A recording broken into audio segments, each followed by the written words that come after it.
Hey guys, welcome back. We're day late, but We are a day late this week. not a dollar short. You guys, with all your support, we're just rolling in it at this point. You know, like, can't you see the brand new set, the green screen? But we didn't use the green screen. We used the green screen that has the garage door on it, so we didn't want to change anything and throw our viewers off. Yeah, if you feel like this looks exactly like the same set that we had last week, It is not. I was going to go with, yeah, it's not. So spot the difference and put the difference in the comments below this video. Yeah. And tell us, because I'm not sure we know. Yeah. All right. Well, this week, the subject is really about the idea of how control and power kind of corrupts us. Right. And no matter how good we think we are, I believe that in situations where we are in total control and we're unchecked by either our beliefs or our values or somebody in our lives, we're unchecked, the reality is we kind of turn into jerks.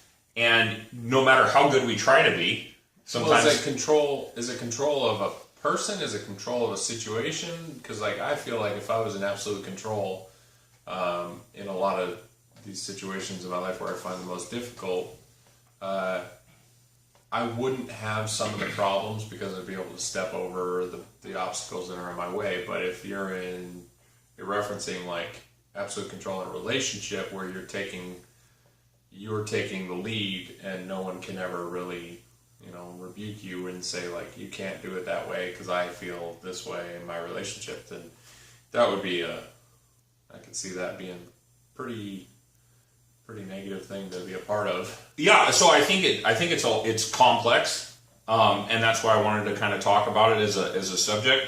So we'll dive right into that. But first of all, what's in your cup? Well, what's in my cup now is some decaf because it's kind of late for me, but I really like the taste of coffee when I'm not drinking. I guess I don't know. It's good for me. Still on the no drinking pledge. Yeah. Week 3, I think. Week 3 of the Yeah. wagon, and Week 3 of the wagon. It's a good way to say it. yeah, we'll just keep going.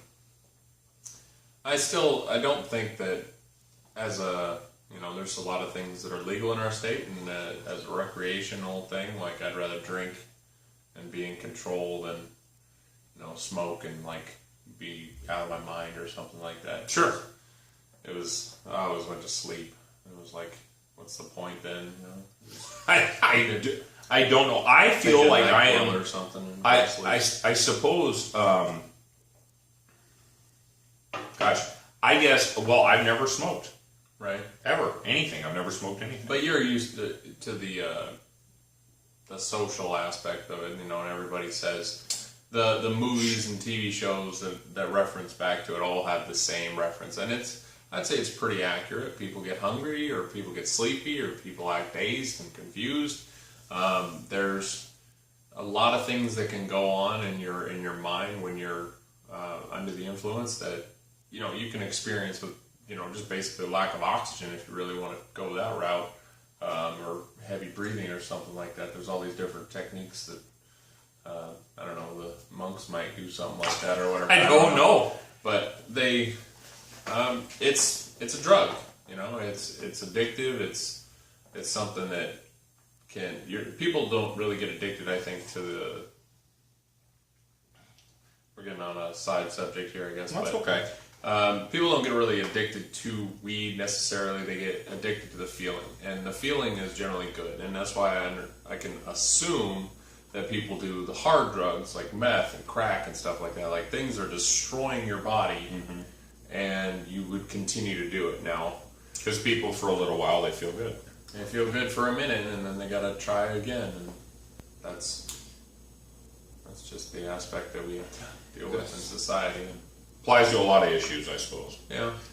What's been going on with you this week? What's new? What's changed? I'm just trying to get my house right, like, I'm working on upgrading my surroundings, getting organized, and because I feel like that's something that I have control over. You know, if I'm organized and I know where everything's at, then I feel kind of centered.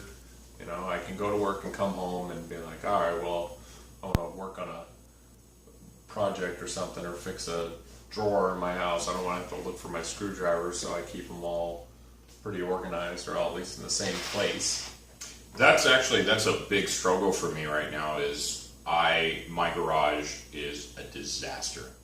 Right. A disaster. There's like a bunny cage in there, Yeah. and like 57,000 bikes and scooters, and then a desk and some electrical cabling and More electrical cable. yeah, just stuff. That feeling of not knowing exactly where things are, feeling stuck when I'm trying to do a project, is quite frustrating. But I mean, I got some time on you for this recent moves. I mean, Sure. You just moved back to the area a few months ago, and I moved here, over a year ago. So I've been basically every day trying to put something together, and Well, the green screen is new. yeah, Yeah, it's hard to hang. hard to hang. Uh, Get the wrinkles out of the green screen. yeah, you don't want to. So, anything else exciting this week for you? We had a new guy start at work, so that was kind of a speed bump, I guess. You know, a wrench or whatever. Is that his nickname? No. Oh, that's a mean nickname to give somebody at work. Well, he comes from a different place where one of the issues he's having at our job is like not everything is perfectly organized. Sure. And so it's totally new to him, and it's like anytime you step into a situation and you have to relearn something, you expect that what you're learning is going to be just basically, I'm just diving into a system that's already established. And in our case, we're just so free flowing, things just come and go really quickly, so we don't really take all the time we need to put everything exactly where it goes. And so he Sure. felt at a loss the other day, and it was That can be hard. It was kind of frustrating for him, and then I was just trying to explain to him that it's not always that bad, and eventually you could just get used to not being The in system. control. Yeah. So he's probably going to work out though, which is good. That's good. That's a good thing. I always feel like whoever comes on knows there to replace me. Well, That's just our industry. like you said, to not be earlier. You just mentioned it. You know, just to not feel totally in control of your situation is hard. Mm-hmm. My week's been pretty busy so far. Yeah. I had to switch from graveyards to days, and then I was in LA this morning, and then I flew back tonight or this afternoon, and then I got back here and threw some coffee in my cup. Thanks very much to our senior production assistant who made that all happen. Yeah. And I'm running the Kylo Ren this week, and just absolutely hectic. And then I'm in Dallas. I'm going to be in Dallas Sunday afternoon. So I have to switch back to graveyards for tomorrow night and work 2 nights on graveyards and switch back to days and fly to Dallas. And I am tired right now, and I'm going to be more tired after I try to stay up all night tonight to switch back to graveyards. So You might need something stronger than coffee. I have some caffeine pills. You can take those, and you can. One time, I was taking a calculus final. Calculus final wrecked me, by the way.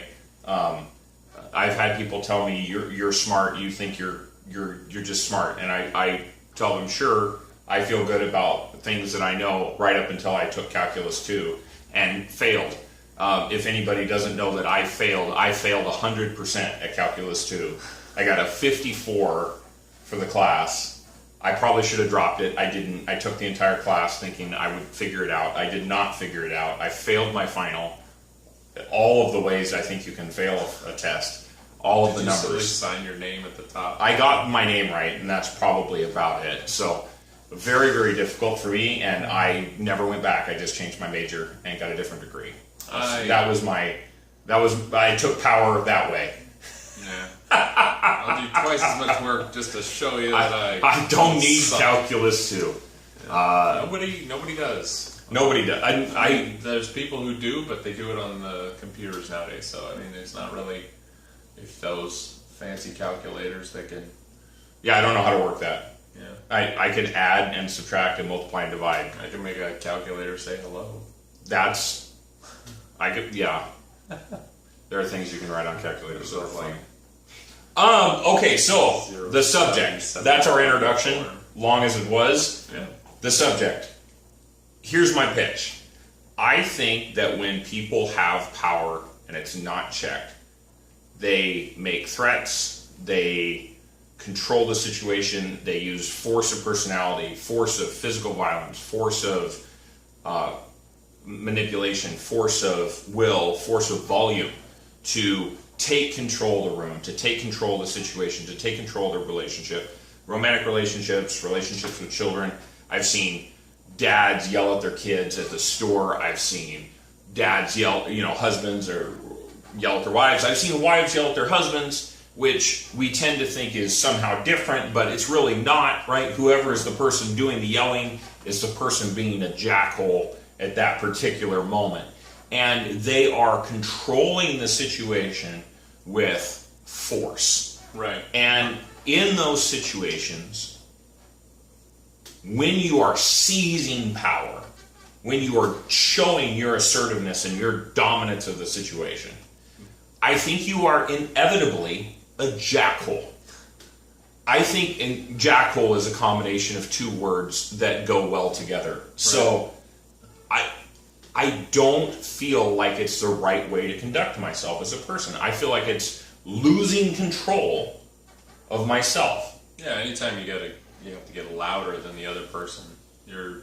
There's situations the person that's not in control might be getting louder to try and reassert control, or just to try and stop the person who's in control from getting any further on, but it almost never works. Like, there's no way to shut someone down when they're on their own tangent, and if you're the subject of their wrath, then they're going to be mad at you no matter how logically you talk to them. If you are trying to resolve the issue, they don't, at the point where you're already yelling, it's not about the issue anymore. It's not about the issue. It's about every other issue that you've ever had and how the person has failed or something like that. And so it's pretty bad, and it's, and if you can't resolve it, especially in a romantic relationship, when you're yelling at the other person, and they're yelling at you, or you're just trying to be louder to get your point across. Right. Like, the only thing you can do, and everyone hates this, is just walk away. Absolutely. It depends how far you have to go, but Sure. Usually people, if you get to the driveway and they're still yelling, then there's no chance.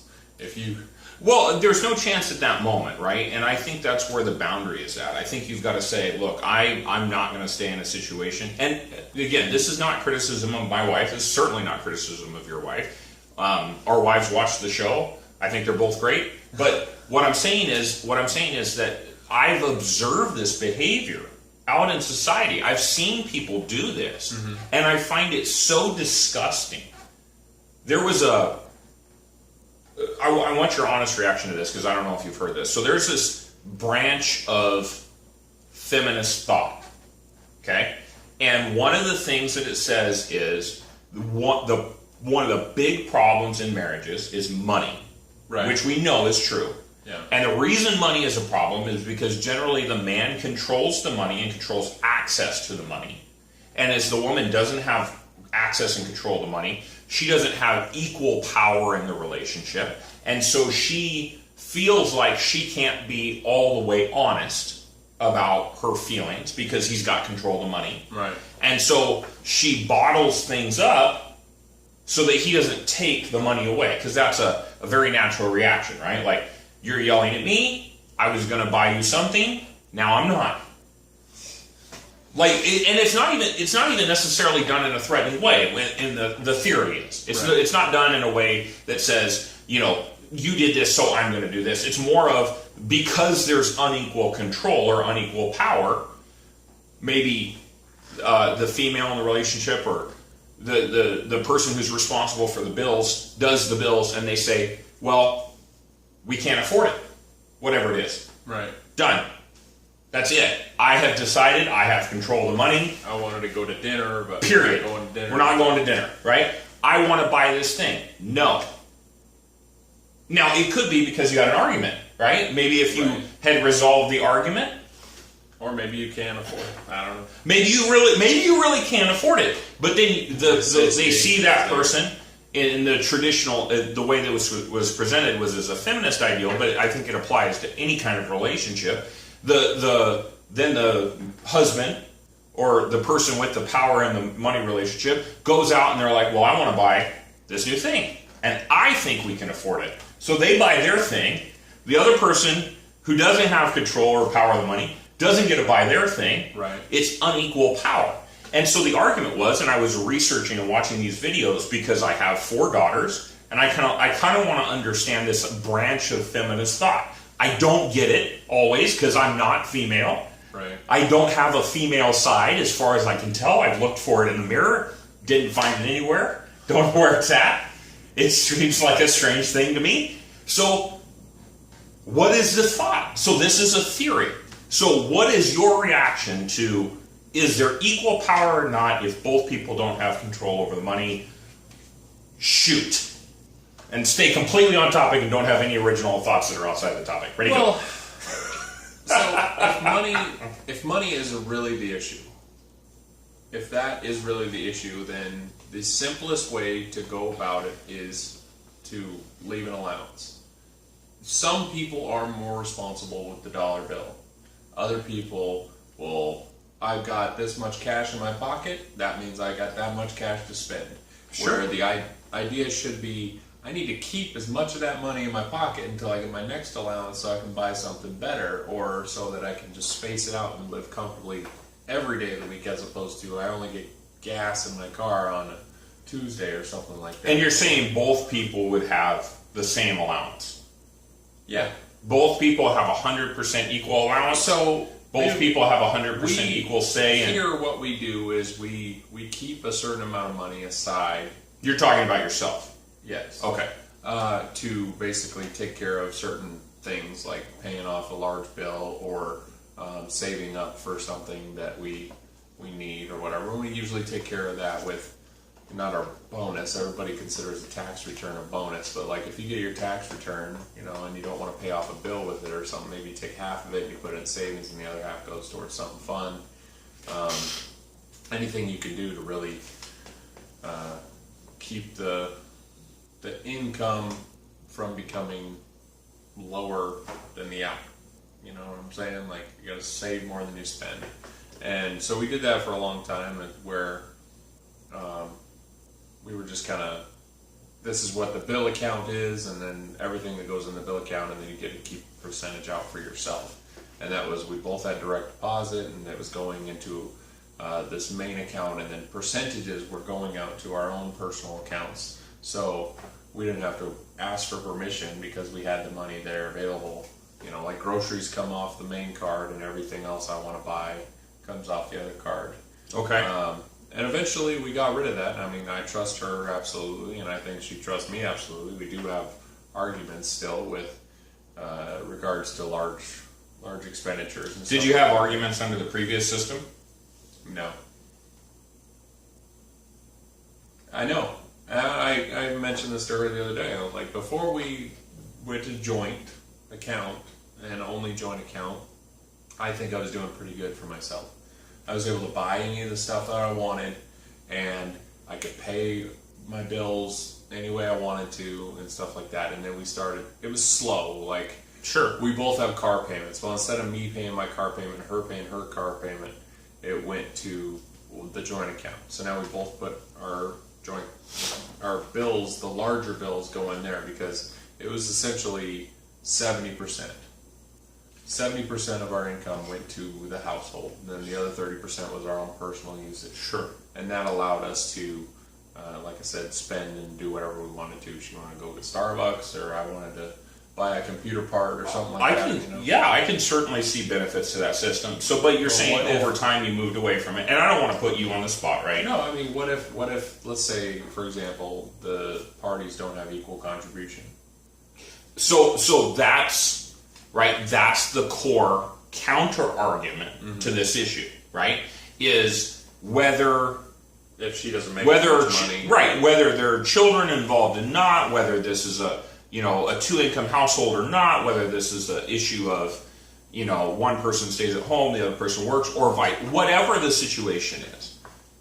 The reality is, it's very unlikely that both parties will come into the relationship with 100% the exact same right, level of money, and that it's even more unlikely that the two parties come into it with the exact same expectations. Right? So one person's comfortable with the toilet paper rolling behind, which is horrific, and the toilet paper should never roll behind, except I've heard, unless you have a cat. Apparently, if you have a cat, right, because it rolls. The cat can't unroll a toilet paper that goes behind. Keep the bathroom door closed. Seems insane. I don't think people should have cats either.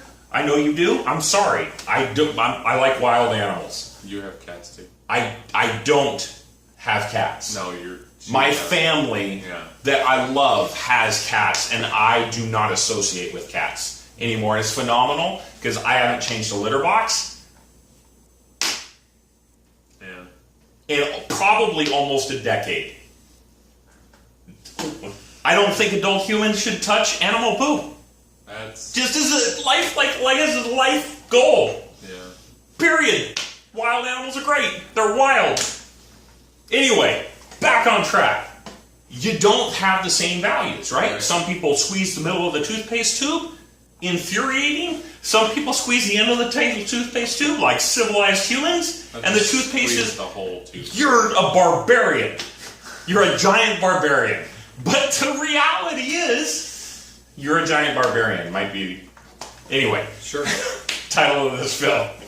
But I'm on a rant. I know I am. I apologize. The reality is we don't come into relationships with equal everything. Right. We have you have to give gaps, up some of your right? control in order to be part of a relationship. Yes. Some things you can be in control of, and other things you can't be. In any relationship, it always is give and take. I want, my room ice cold while I sleep. Yes. She hates it. But she puts up with it because if I am not comfortable while I sleep, I don't sleep very well, and I'm tossing and turning. She doesn't sleep very well. Great person. And so that then it ends up being like she's a great problem. I'm not going to work. She's just right for you. Everything works. But arguments about money do occur. Don't have. I'm not supposed to buy toys. Even if I think I can afford it, I just shouldn't buy toys. That I don't necessarily need. So it's a challenge. Yeah. I guess was where I was going with my rant. I apologize for the rant, but we're not equal either, I suppose. Sure. Which is good. Our uniqueness is a good thing. And so I think the solution is, in that situation, is neither person has 100% power. Neither person has 100% control. And like you said, walk away sometimes. Yeah. Don't live in the argument over not having equal power. So I ranted for a bunch. What do you think? What is the solution? We're not quite to final words yet, but what is your version of the solution, do you think? How do you solve this issue of power? You have to have clear guidelines. You have to. Occasionally things might step out. It's like I do all the grocery shopping for the house, and so I know exactly how much money I need to spend on the week. And you went out and you decided to buy groceries too, so now we have double the groceries and we spend too much money on groceries. And that was a simple miscommunication usually. Or I stopped at the store and then I remembered you needed something, so I picked up everything you said you needed earlier, and you didn't tell me you were going grocery shopping, and so we spent too much money, and now there's this problem of we have a bunch of food that's going to go bad or something like that. But if you can't say, I'm going to go grocery shopping every Wednesday or once a month, the last Thursday or something like that, and the other person isn't on board with that, that's just a miscommunication. But you could easily avoid that problem by setting that guideline that I'm going to handle this thing, or my wife does all the bill paying. I mean, we have our income going in the same account, but she writes all the checks. She handles all the bills and makes sure everything gets paid and our electricity doesn't get shut off and the show can go on and everything's great. She does the grocery shopping. She takes care of the kids. She does a lot of the chores around the house, and I'm primarily here for, the additional income, and I get to help raise my kid. Plus, I'm handy with a screwdriver, so I've got a part to play in my relationship. And when things don't go right, she might be upset with me because the thing that I fixed isn't fixed, or I don't have that whole you should call a plumber thing yet, but. I have to call an electrician. You have to call an electrician. I do. Electrocute myself. I'd pay somebody the money to. I broke some stuff. I felt like I could do it. Nope. Okay. Well, I have wires hanging out of my wall right now, and it's 100% my fault. And I was not right. well, maybe we could talk about it after the show. My wife was right. Congratulations. Yeah, she was right. That's what I'm sticking with that. So, It's a challenge. decide how much money you're going to spend every month on groceries. Decide how much money you're going to spend on certainly, like I'm not on this rant I'm not on this topic because this is something that my wife and I are currently dealing with. Certainly, we've had discussions and arguments before. We're not perfect people. We have different priorities. We have different backgrounds. We have different expectations of what's normal. Absolutely, and I think every couple in whatever relationship is going to deal with those same types of things. As you begin to share more things and share more of yourself, give up control in some areas, you are necessarily asking them to give up control as well, and there's a give and take to that. I just kind of think it's such an interesting issue because it can corrupt you, right? If you get your way all the time, if you can threaten your way into controlling a relationship, if you can be the domineering party and you're always right, your way is how it's going to be. I think that history shows us, I think relationships that we've all seen show us that the end result is failure, right? If your goal entering into a relationship was to be 100% in charge, you probably shouldn't have a relationship. Yeah. Or you should just have kids.